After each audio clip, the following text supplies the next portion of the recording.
Another question. Can the type design of an aircraft, engine, or propeller be changed by someone other than the manufacturer? Yes. Type design can be changed by a supplemental type certificate, an FAA Form 337 major alteration by field approval, or by an airworthiness directive. Let's look at an STC, a supplemental type certificate, which is an FAA approval to make a major change to the type design. But the change is not great enough to require an application for a new type certificate. An example would be installing a higher horsepower engine that was not listed on the type certificate for that particular aircraft. Using the FAA Form 337 as a field approval for a major alteration is another way to change a type design. There are three kinds of field approvals. First, there's the approval by examination of data only. This approval is for both major repairs and alterations to one aircraft. Next is the approval by physical inspection or demonstration. This is for major alterations to one aircraft only. And finally, the third Form 337 approval is approval by examination of data only for duplication on identical aircraft by the same modifier. This approval is only for major alterations.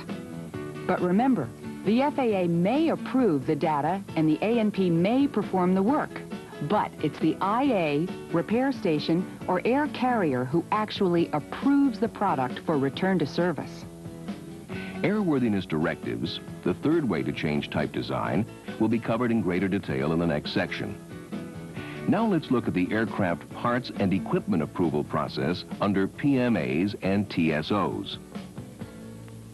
A PMA, or Parts Manufacturer Approval, certifies that the manufacturer part complies with FAR 21.301, all applicable airworthiness requirements, the material in the part meets design specification, the part meets design and construction requirements, and is marked in accordance with the FAR. PMA is required for all replacement or STC modification parts that are to be used on a type certificated product. But there are 4 exceptions. Parts produced under a type or production certificate, parts produced by an owner or operator for maintaining their own product, standard parts like aviation quality nuts and bolts, and parts built under a technical standard order or TSO. A technical standard order is a minimum performance standard for specific articles like seat belts, avionics, and life preservers that are used on aircraft. In summary, FAR Part 21, Certification of Parts and Products, sets up the procedures for type certificates for airframes, engines, and propellers. The 3 ways we can change type design are STCs, Form 337 field approvals, and airworthiness directives.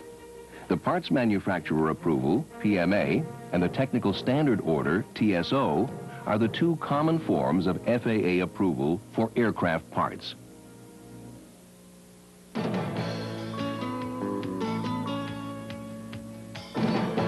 ADs are issued by the Federal Aviation Administration when an unsafe condition exists in an aviation product, or that condition is likely to exist or develop in other products of the same type design.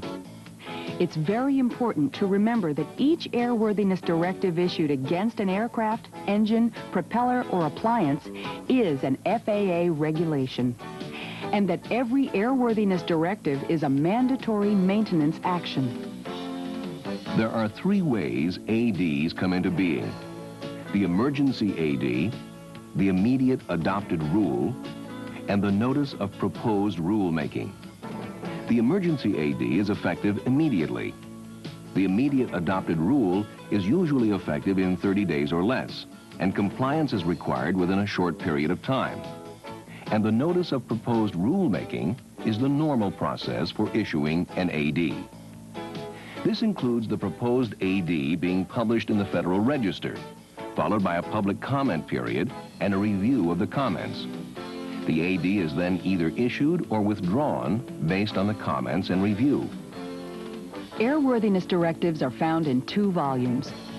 Small Aircraft and Rotorcraft contains all ADs for aircraft with less than 12,500 pounds takeoff weight and all the ADs for rotorcraft regardless of weight. The second volume, Large Aircraft, contains all ADs for aircraft with a certificated takeoff weight of 12,500 pounds or more. Just a little. Each volume contains 2 separate books, numbered books 1 and 2. Book 1 of each volume contains all ADs issued prior to 1980, while Book 2 of each volume contains all ADs issued after January 1st, 1980. In case you're wondering, any changes to an AD listed in Book 1 will be published in the bi-weekly supplements to Book 2. Airworthiness directives in each volume are divided into 4 categories: airframe, power plant, propeller, and appliance. The same appliance section is duplicated in both the small aircraft and rotorcraft volume and the large aircraft volume. Each individual AD has 3 main parts: the identification number, the applicability section, and the compliance section.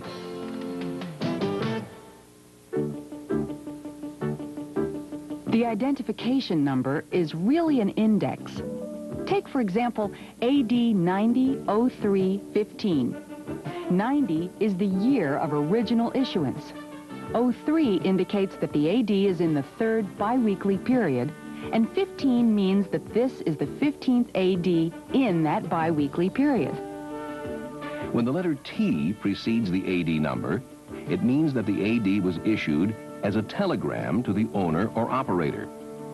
The letter R and a number after the AD number indicates the number of times the AD has been revised. In this case, AD 90-03-15 R2 has been revised twice. Speaking of revisions, and this is important because it's not uncommon for a revised AD to call for additional maintenance procedures, it must be complied with and signed off even if the original AD had a one-time compliance requirement. The applicability section specifies the product by make, model, or serial number to which the AD applies. The compliance section sets the time limit for you to comply with the AD. It can be a one-time only requirement on a specified hourly basis, number of cycles, or over a calendar time period such as annually or monthly. Compliance can even be a combination of hours and calendar time. Here's an obscure fact. It is possible to have an AD against an aircraft or product which was manufactured after the date the AD was issued. For example, an airliner that comes off the line in 1990 might be subject to a 1989 AD calling for a special 500-cycle landing gear inspection, starting with 1989 serial numbers and up. In summary, airworthiness directives, ADs, apply to all aviation products. ADs are issued when there is an unsafe condition or when an unsafe condition is likely to exist or develop. The 3 ways ADs come into being are emergency AD, immediate adopted rule, and notice of proposed rulemaking. All ADs are in 2 volumes: small aircraft and rotorcraft, and large aircraft. Each volume contains 2 books. Book 1 holds all the ADs prior to January 1980. Book 2 contains all the ADs issued after January 1st, 1980. And finally, the AD number is broken down into 3 parts: the year, the biweekly issue, and the sequential number in that biweekly issue.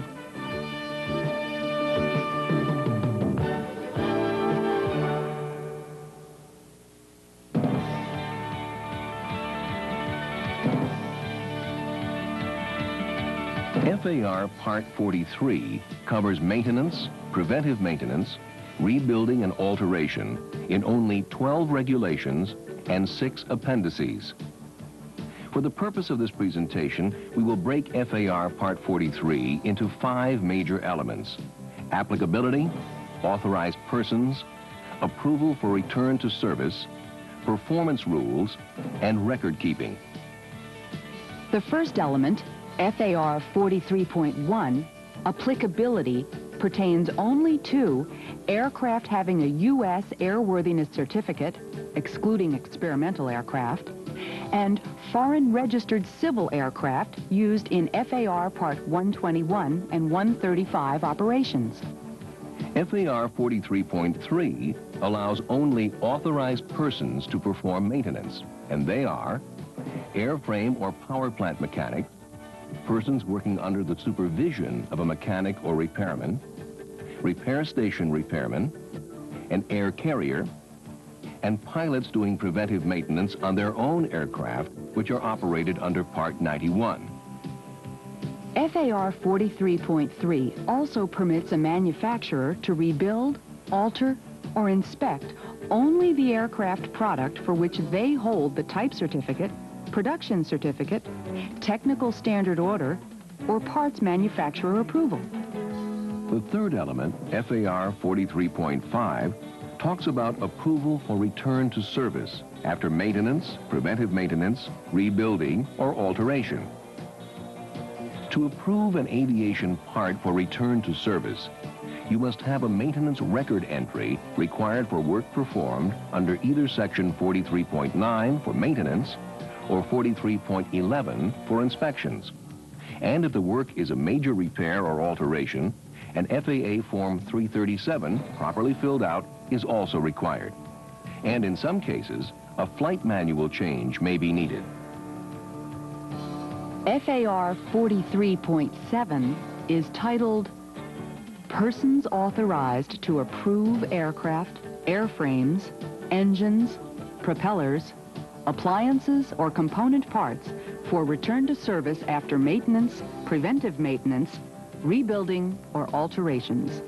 They include A&P mechanics, IAs, repair stations, manufacturers, air carriers, and private pilots working on aircraft which they own or operate. Question. Since mechanics, repair stations, air carriers, manufacturers are authorized to approve an aircraft or aviation product for return to service, who actually returns the aircraft or aviation product to service? The answer? The pilot in command of the aircraft when it is taxied out with the intention of flight.